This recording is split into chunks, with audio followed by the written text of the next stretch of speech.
네, 오늘 말씀은 제목이 주 하나님께서 동쪽에 있는 에덴에 동산을 세우시고라는 이런 제목으로 하나님의 말씀을 전하도록 하겠습니다. 우리 제목만 함께 읽어보겠습니다. 주 하나님께서 동쪽에 있는 에덴에 동산을 세우시고.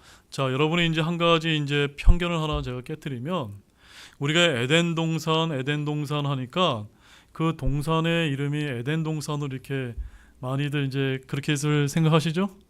근데 성경의 말씀은 그런 의미가 아니라 에덴이라고 하는 넓은 지역이 있고 그 지역의 동쪽 끝에 무엇을 두셨다는 겁니까?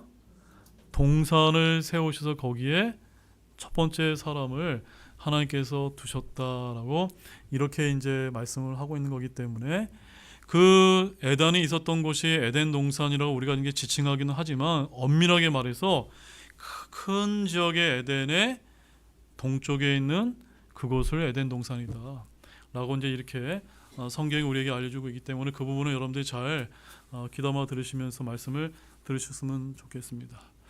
자, 하나님께서는 자신이 창조하신 보시기에 좋았던 세상 가운데 특별히 동쪽에 에덴 동산을 세우시고 최초 인간 아담으로 하여금 거기에 거하면서 하나님과 교제하며 행복한 삶을 살도록 조성하셨다라는 말씀을 우리가 볼 수가 있습니다. 오늘 본문은 바로 그 최초 인간의 삶의 처소로 주어진 아름다운 에덴 동산에서 영원토록 살 수 있는 기회가 아담에게 충분히 주어졌음에도 불구하고 아담이 잘못된 선택을 취함으로 인해서 맞이하게 된 비참한 결과를 저와 여러분에게 보여주고 있습니다. 따라서 오늘 말씀은 우리 중에 누군가가 또다시 이 아담처럼 불순종의 멸망의 길을 선택하지 않고 참 생명나무이신 주 예수 그리스도를 통해 얻을 수 있는 영원한 생명의 길을 택하기를 바라는 마음에서 오늘 말씀을 준비하게 된 것입니다. 자, 그럼 본문의 말씀을 보도록 하겠습니다. 먼저 첫 번째는 에덴 동산은 실제로 있었던 낙원이었다는 사실을 먼저 보기를 원합니다. 어떤 낙원이었다고요? 실제한 낙원이었다. 자, 본문 8절 말씀을 읽겠습니다. 주 하나님께서는 동쪽에 있는 에덴에 동산을 세우시고 자신이 지은 남자를 거기에 두셨으며. 자, 오늘은 이 에덴에 있는 에덴 동산에 대해서 조금 자세하게 제가 조금 설명을 좀 드리고자 하니까 이 부분을 여러분 처음 듣는 분들이 계시기 때문에 잘 여러분 주목해서 좀 들으셨으면 좋겠습니다. 자, 먼저 본문 8절을 보게 되면 주 하나님께서 동쪽에 있는 에덴에 동산을 세우셨고 최초의 인간 아담을 창조하셔서 그곳에 두어 살게 하셨다라고 말씀하고 있습니다. 근데 많은 사람들이 이 창세기에 기록된 이런 에덴 동산의 실제에 대해서 부인한다는 사실입니다. 오늘 여러분들이 주변에 어떤 교회에 가보게 되면 이 창세기의 이것을 신화적인 이야기나 허구의 이야기로 이렇게 믿는 그런 인본주의적 교회들도 있다라는 이야기가 심심치 않게 들려오고 있습니다. 즉, 그들은 에덴 동산에 관한 본문의 기록을 하나의 허구나 또는 신화로 간주하는 건 하면 인간이 지향해야 할 이상적인 세상에 대한 묘사 정도로만 이렇게 간주를 하는 것입니다. 그런 에덴 동산은 우리 하나님께서 친히 세우시고 실제한 역사적인 장소가 분명하다고 그렇게 저는 믿습니다. 여러분도 믿습니까? 그것은 우리가 이제 다음에 몇 가지 사실로 확증이 되는데 한 두 가지만 말씀드리면, 첫 번째는 본문 8절 말씀에 보게 되면은 에덴 동산의 방향이 어디라고 말씀하고 있죠? 동쪽이라고 하는 그 방향이 아주 구체적으로 나타난다는 점에서 우리가 이제 실제했다는 것을 첫 번째로 증거를 들 수가 있고, 그 다음에 두 번째는 우리가 본문 10절에서 14절 말씀을 이렇게 쭉 이제 눈으로 읽어보시게 되면 에덴 동산의 위치가 아주 구체적으로 제시되고 있다는 점입니다. 자, 10절에서 14절 말씀을 함께 우리 한 목소리로 읽어보도록 하겠습니다. 한강이 에덴에서 나와 동산을 적시고 거기서부터 갈라져 네 근원이 되었는데 첫째 강의 이름은 비손이니라. 그것은 금이 있는 하윌라 온 땅을 두르는 강이며 그 땅에 금은 좋고 거기에는 델리움과 줄마노 보석이 있느니라. 둘째 강의 이름은 기온인데 바로 그것은 에디오피아 온 땅을 두르는 강이며 셋째 강의 이름은 히데겔인데 그것은 아시리아의 동쪽으로 가는 강이고 넷째 강은 유프라테스니라. 자, 우리가 여기서 한 가지 주목할 점은 에덴이라고 하는 지역의 면적이 따로 언급이 되고 있지는 않지만 에덴과 에덴 동산은 같은 개념입니까? 다른 개념입니까? 다른 개념이라는 것을 여러분들이 반드시 기억하기를 원합니다. 에덴 동산은 에덴이라는 넓은 지역에 속해 있는 하나의 동산에 불과하고 에덴에는 더 많은 평지와 동산들이 얼마든지 있었을 수 있다는 점입니다. 분명한 점은 이 동산은 어디에 있었습니까? 에덴의 동쪽에 있었다라고 말씀하고 있습니다. 그렇다면 에덴의 위치 역시 오늘날의 걸프만 하구의 남동쪽에 있고 에덴 동산은 그 오른쪽에 붙어 있었을 가능성이 많다라고 이렇게 이제 신학자들이 이야기를 합니다. 근데 에덴이라는 이 지역의 위치가 어쩌면 저와 여러분의 생각을 뛰어넘을 정도로 넓었을 가능성이 굉장히 높다라고 그렇게들 이야기합니다.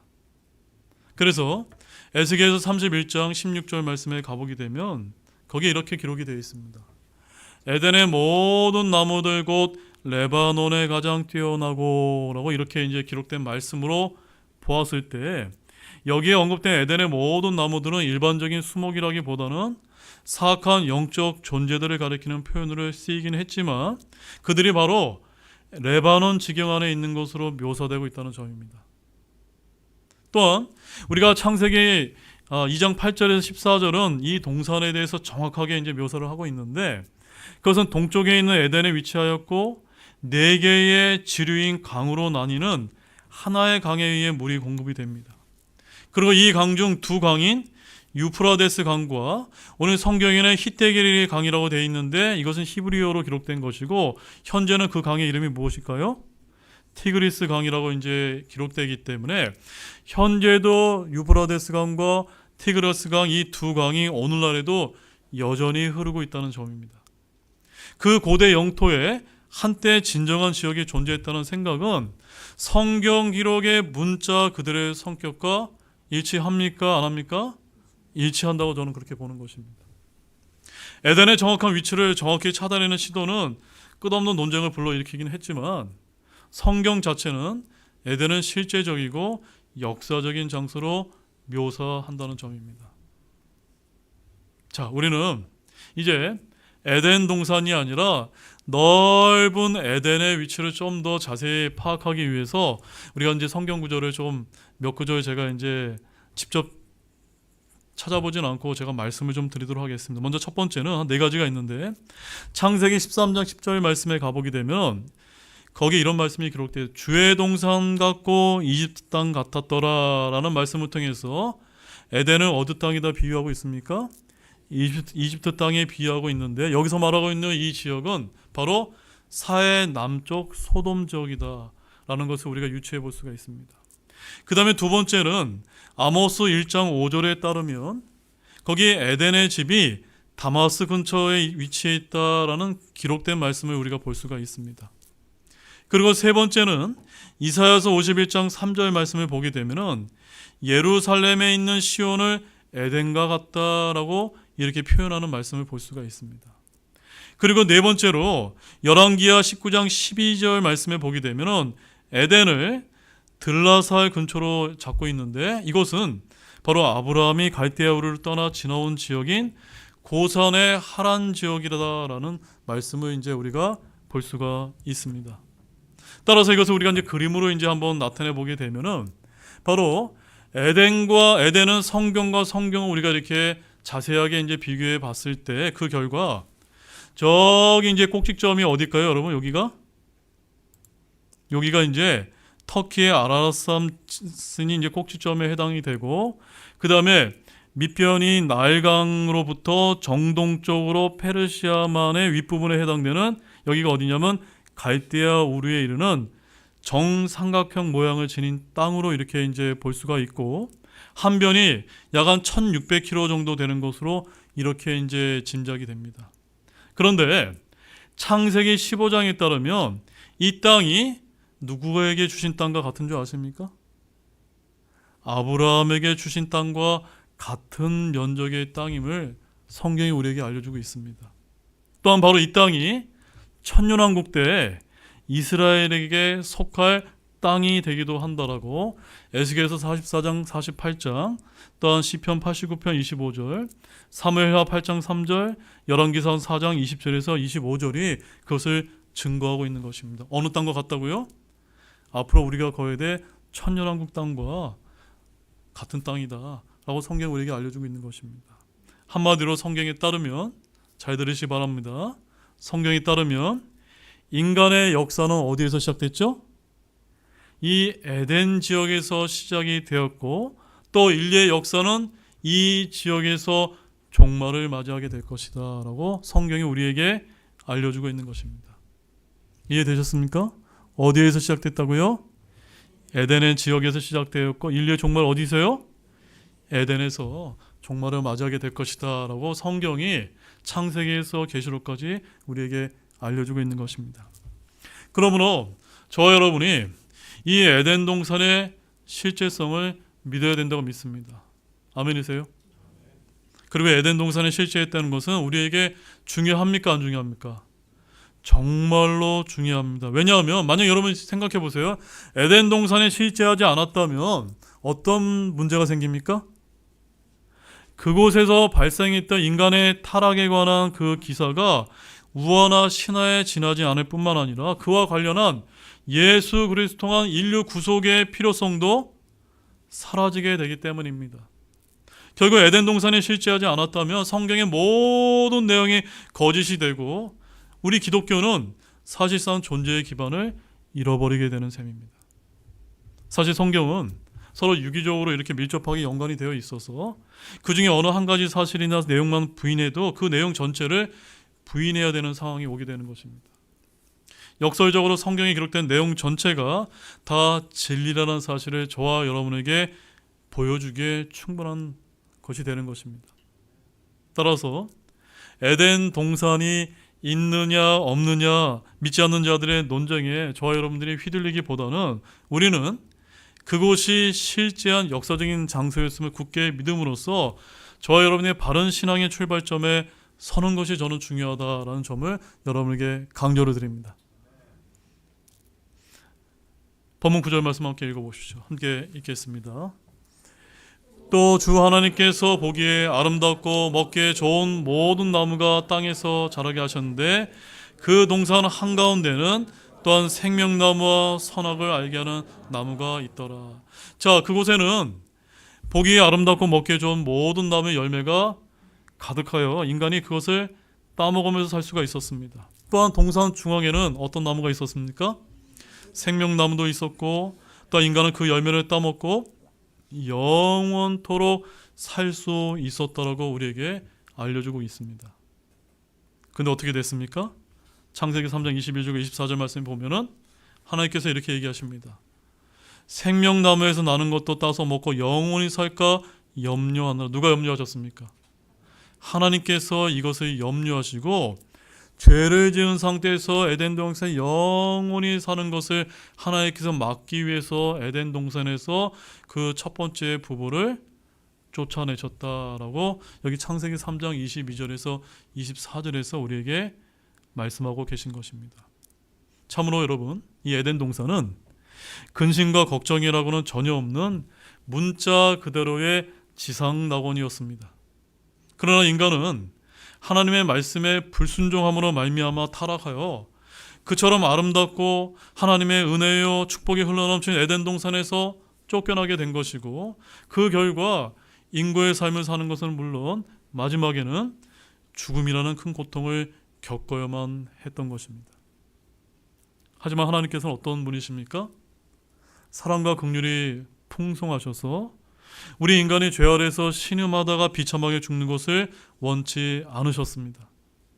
그래서 인간 범죄 직후에 예수 그리스도를 믿음으로 말미암아 구원을 얻는 인류 구속 계획을 세우셨고, 때가 이르러 아들 예수 그리스도를 보내심으로 우리를 위한 구원 사역을 성취하게 만들어 주셨던 것입니다.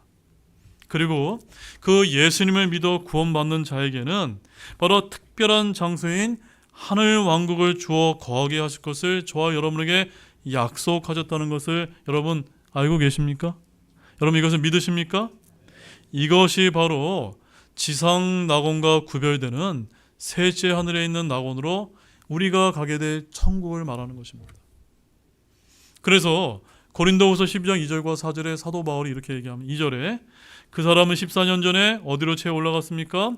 셋째 하늘에 채 올라갔고 그것이 바로 낙원이었다라고 이렇게 말씀하시는데, 요한복음 14장 2절과 3절 말씀에서 주님은 바로 이 셋째 하늘의 낙원에 처소를 예배하러 간다라고 제자들에게 말씀하신 바가 있습니다. 자, 요한복음 14장 2절과 3절 한 목소리로 읽겠습니다.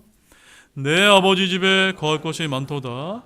그렇지 않으면 내가 너희에게 말해 주었으리라. 내가 너희를 위해 처소를 예비하러 가노니 가서 너희를 위해 처소를 예비하면 내가 다시 와서 너희를 내게로 받아들여 내가 있는 곳 거기에 너희도 있게 하리라. 예수님께서 십자가에서 돌아가시고 부활하셔서 저 하늘나라에 올라가셔서 뭘 예비하고 계십니까? 바로 구원받은 저와 여러분을 위해서 맨션들, 대저택, 우리가 거하게 될 대저택을 예비하고 계시다라는 사실을 여러분 굳게 믿으시기 바랍니다. 이러한 하늘 낙원 곧 천국은 바로 지상 낙원의 회복이라고 할 수 있을 정도 그 환경이 참으로 지상 낙원과 비슷한 것 같기도 합니다. 그러나 그 하늘 낙원은 지상 낙원 이상으로 놀라운 곳입니다.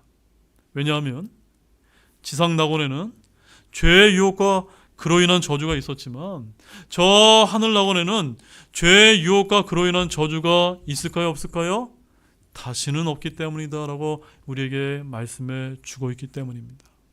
계시록 22장 3절 말씀 읽어보십시오. 다시는 저주가 없을 것이며 하나님과 어린 양의 왕자가 그 안에 있어서 그분의 종들이 그분을 섬기고. 여러분 이 말씀을 여러분 굳게 믿으십니까? 저와 여러분이 저 하늘나라 천국에 가게 되면 그 저주가 없는 곳에서 저와 여러분이 하나님을 영원토록 섬기게 될 줄로 믿으시기 바랍니다. 사랑하는 여러분, 바로 이러한 셋째 하늘의 낙원이 지금 예수님에 의해서 예비되고 있습니다. 바로 우리를 위해서 그렇게 하고 계신 것입니다. 그러면 우리는 비록 세상이 주는 큰 환난으로 인해 이 땅에서의 삶이 고달프고 힘들지라도 하늘에서 소망을 바라보며 끝까지 이 믿음의 경주를 마치시기를 원합니다. 우리가 조금만 더 참고 우리가 인내하게 된다면 하나님께서 예비하시고 그 영광스러운 복된 하늘 낙원이 저와 여러분에게 주어져서 영원한 삶을 살게 하실 것입니다. 그 다음에 이제 세 번째는, 죄는 주위 환경에 의해서가 아니라 어디에서 올까요? 바로 저와 여러분의 마음에서 나온다는 사실입니다. 그래서 우리가 여러분 본문의 말씀을 다시 보게 되면 이 첫 번째 인간이 아주 완벽한 환경에서 생활을 시작했음을 저와 여러분에게 보여주고 있는데, 즉 하나님께서는 이 최초 인간에게 완전한 자연 환경을 주심으로 그로 하여금 현재 인간이 누릴 수 있는 모든 것보다 훨씬 더 풍성하고 만족한 삶을 누리게 하셨습니다.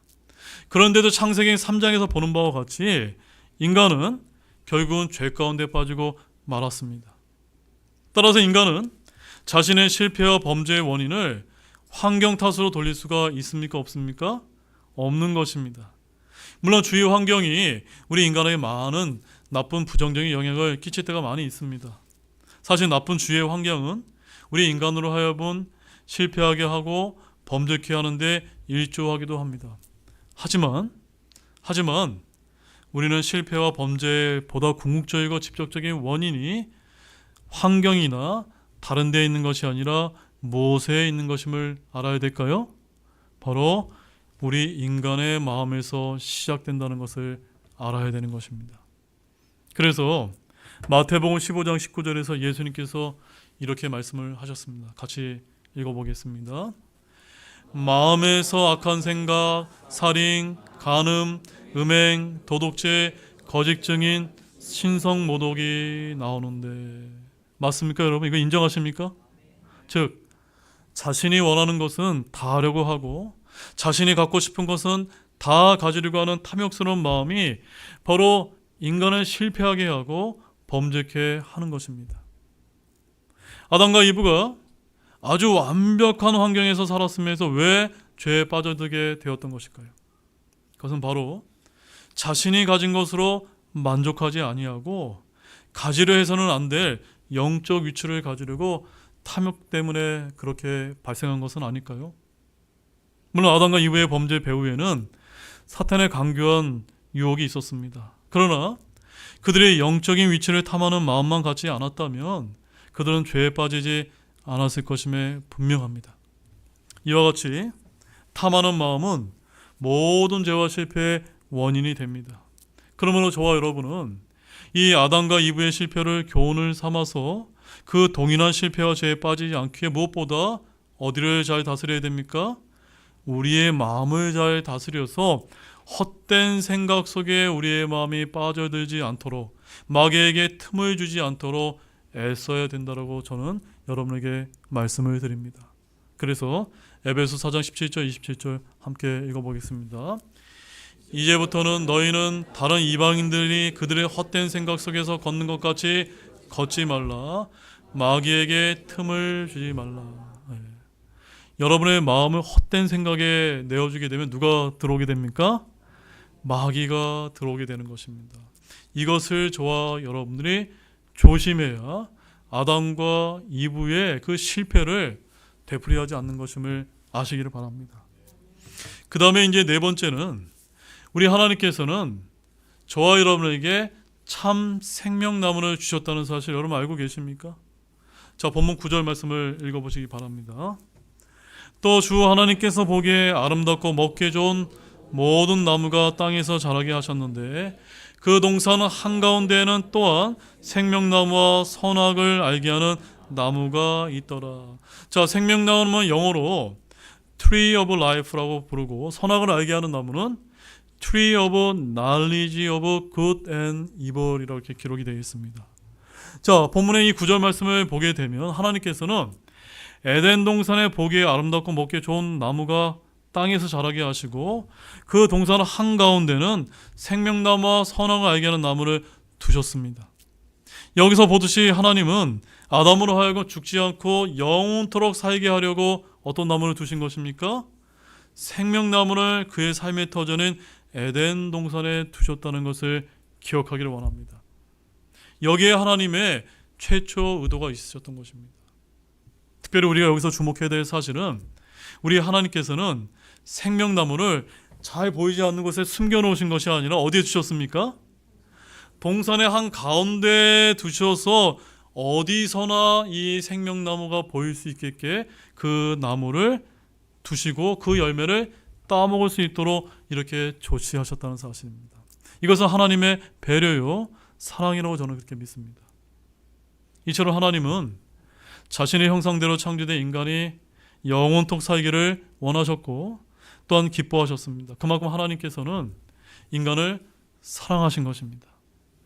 그리고 실제로 인간에게는 영원토록 살 가능성이 충분히 있었던 것입니다.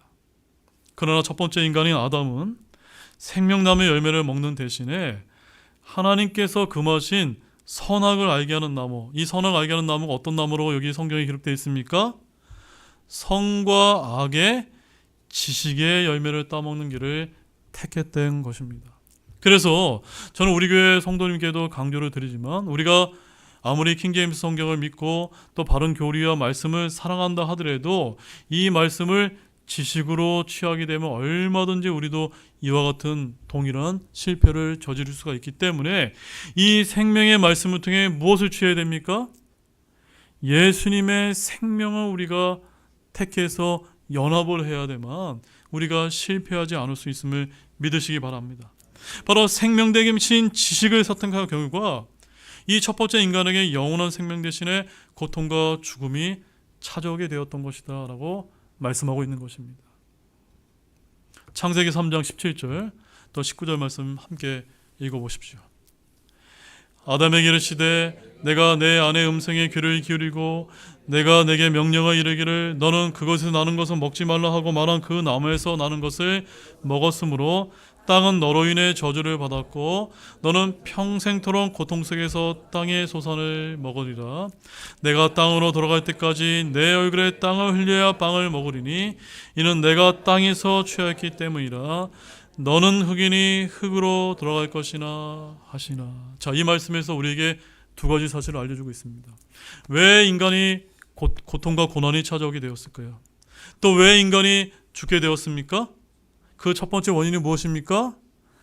하나님이 명령하신 것을 지킨 것이 아니라 어겼기 때문에 그와 같은 고난과 죽음이 우리에게서 시작되었다라는 사실을 여러분 아시기 바랍니다.